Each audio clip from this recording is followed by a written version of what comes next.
રાજકોટ વડોદરા બાદ હવે સુરતમાં પણ મેયર સહિત 5 પદાધિકારીઓની નિયુક્તિ પ્રક્રિયા। સુરતમાં મેયર પદ માટે સામાન્ય મહિલા અનામત। સૌ કોઈની નજર છે કે જે મહાનગરો છે તેમાં મેયર કોણ બનશે। અગ્રેસર જે નામો છે એ નામોની અંદર કાવ્યા કથિરિયા સાથે સાથે ઉર્વશી પટેલ, નેન્સી શાહ, જયશ્રી વરિયાનું નામ એ સૌથી આગળ અત્યારે જે પ્રકારને મેયરના નામોમાં આગળ ચાલી રહ્યા છે તેમાં કાવ્યા કથિરિયા સૌથી પ્રબળ માનવામાં આવે છે।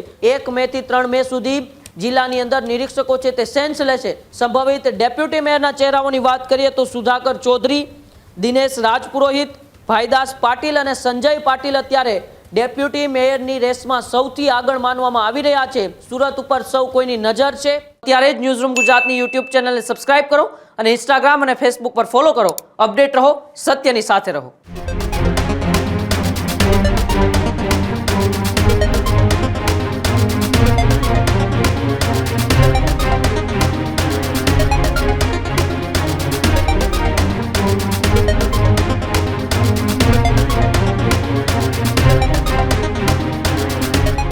સુરતમાં પણ મેયરના પદ માટે અત્યારે જે છે તે સેન્સ પ્રક્રિયાની શરૂઆત થઈ ચૂકી છે। જી હા, અમદાવાદ, રાજકોટ, વડોદરા બાદ હવે સુરતમાં પણ મેયર સહિત 5 પદાધિકારીઓની નિયુક્તિ પ્રક્રિયા। સુરતના મેયર સહિત 5 પદાધિકારીઓ માટે 3 નિરીક્ષકો રખાયા છે। પૂર્વ પ્રદેશ મહામંત્રી શબ્દશરણ બ્રહ્મભટ્ટ છે તેમને નિરીક્ષકની જવાબદારી સોંપાઈ।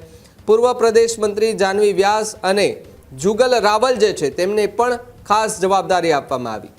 સુરતમાં મેયર પદ માટે સામાન્ય મહિલા અનામત। સુરતમાં કાવ્યા પટેલ, ઉર્વશી પટેલના નામ જે છે તે હાલ તો ખૂબ આગળ જોવા મળી રહ્યા છે। ત્યારે સુરતમાં મેયર પદ માટે નેન્સી શાહ, જયશ્રી વરિયા જે છે તેમનું નામ પણ આગળ ચાલી રહ્યું છે।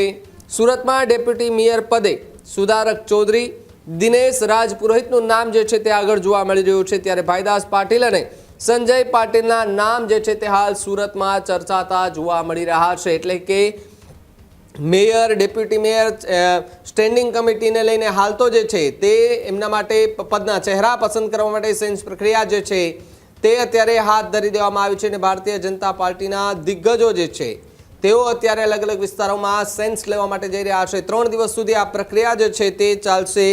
સુરતમાં મેયર સહિત 5 પદાધિકારીઓની હાલ તો નિયુક્તિ જે છે તે કરી અને પ્રક્રિયા હાથ ધરાય છે। ત્યારે સુરતના મેયર સહિત 5 પદાધિકારીઓ માટે 3 નિરીક્ષકો જે છે તેમની નિમણૂક કરાય છે। પૂર્વ પ્રદેશ મહામંત્રી શબ્દશરણ બ્રહ્મભટ્ટ છે તેમને નિરીક્ષકની જવાબદારી સોંપાઈ।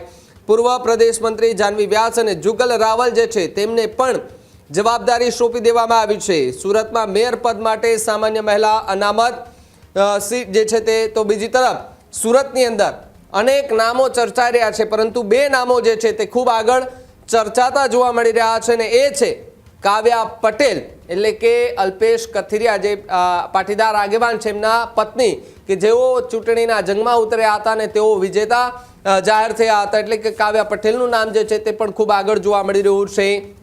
જાનવી વ્યાસ છે, જુગલ રાવલ ને જે છે તે અત્યારે ત્યાં જવાબદારી સોંપાઈ છે અને મેયર પદ માટેના જે ચહેરા છે જેમાં કાવ્યા પટેલ, ઉર્વશી પટેલ, મેયર પદ માટેના અન્ય જે નામો છે જેમાં નેન્સી શાહ, જયશ્રી વરિયા, ડેપ્યુટી મેયર પદ છે તેના માટે સુધાકર ચૌધરી અને દિનેશ રાજપુરોહિતની સાથે સાથે ભાઈદાસ પાટીલ અને સંજય પાટીલ છે તેમના પણ નામ હાલ તો જે છે તે ચર્ચામાં જોવા મળી રહ્યા છે। ત્યારે સુરતમાં કોણ બનશે મેયર તેને લઈને હાલ તો જે છે તે સેન્સ પ્રક્રિયા હાથ ધરી દેવામાં આવી છે।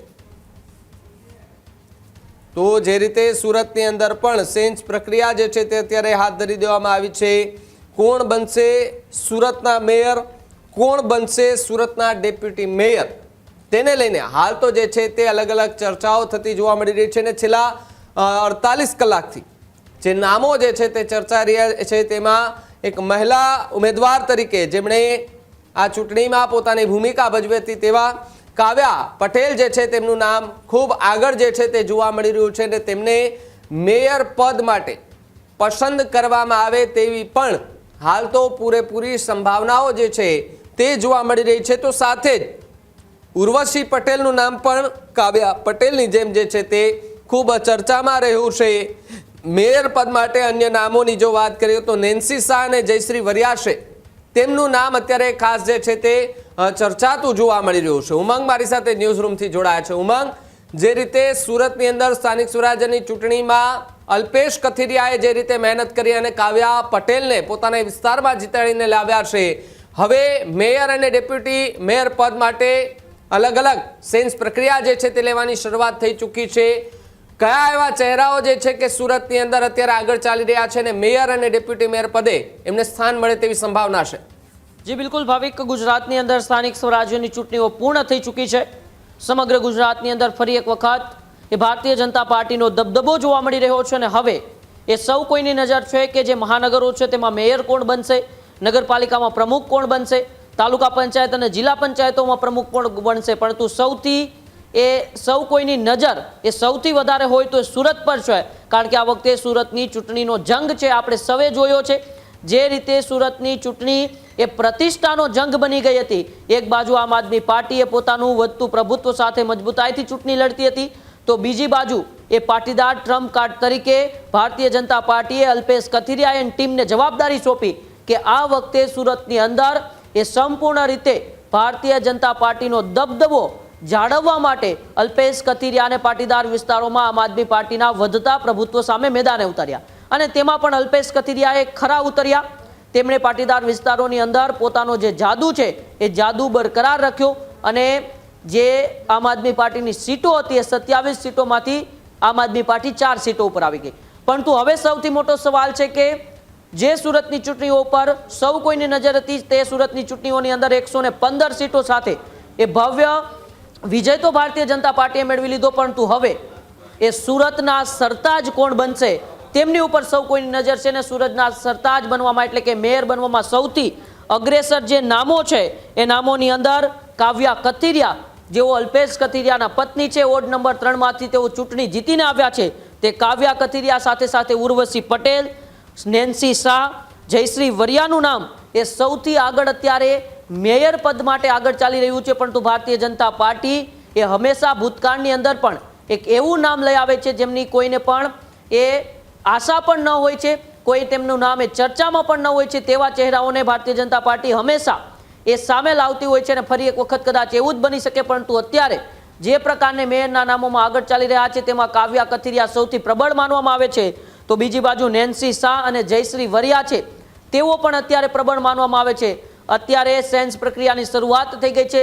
1 મે થી 3 મે સુધી જિલ્લાની અંદર નિરીક્ષકો છે તે સેન્સ લેશે અને ત્યારબાદ 6 મે થી 8 મે સુધી રાજ્યના મુખ્યમંત્રી ભૂપેન્દ્ર પટેલના નિવાસસ્થાને એ પાર્લામેન્ટરી બોર્ડની બેઠક મળવાની છે. પાર્લામેન્ટરી બોર્ડની બેઠકની અંદર મેયર, ડેપ્યુટી મેયર, સ્ટેન્ડિંગ કમિટીના ચેરમેન, નગરપાલિકાના પ્રમુખો, જિલ્લા પંચાયત, તાલુકા પંચાયતના પ્રમુખોના નામ ઉપર મહોર લાગવાની છે. પરંતુ આપેલા સૌ કોઈની નજર જ્યારે સુરત ઉપર છે ત્યારે સંભવિત મેયરના ચહેરાઓની આપણે વાત કરી, સંભવિત ડેપ્યુટી મેયરના ચહેરાઓની વાત કરીએ તો સુધાકર ચૌધરી, દિનેશ રાજપુરોહિત, ભાઈદાસ પાટીલ અને સંજય પાટીલ અત્યારે ડેપ્યુટી મેયરની રેસમાં સૌથી આગળ માનવામાં આવી રહ્યા છે.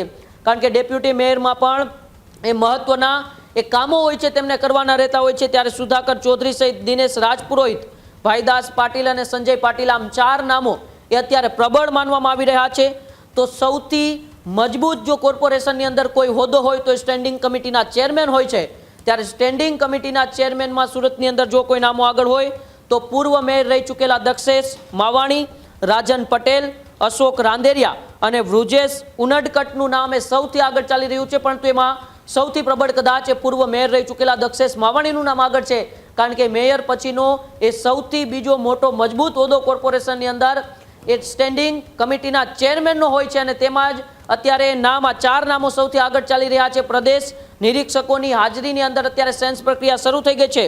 પૂર્વ પ્રદેશના મહામંત્રી રહી ચૂકેલા શબ્દશરણ બ્રહ્મભટ્ટ, જાનવી વ્યાસ અને જુગલ રાવલને આ નિરીક્ષક તરીકેની જવાબદારી આપવામાં આવી છે. એટલે કે સુરત ઉપર સૌ કોઈની નજર છે. બીજી બાજુ CR પાટીલ, હર્ષ સંઘવી પણ તે વિસ્તારમાંથી આવે છે. એટલે કે જોવાનું રહેશે હવે સુરતના સરતાજ કોણ બનશે. ભાવિક, હજુ સુધી તમે અમારી ચેનલને સબસ્ક્રાઇબ નથી કરી તો અત્યારે જ ન્યૂઝરૂમ ગુજરાતને સબસ્ક્રાઇબ કરો, ફેસબુક અને ઇન્સ્ટાગ્રામ પર ફોલો કરો.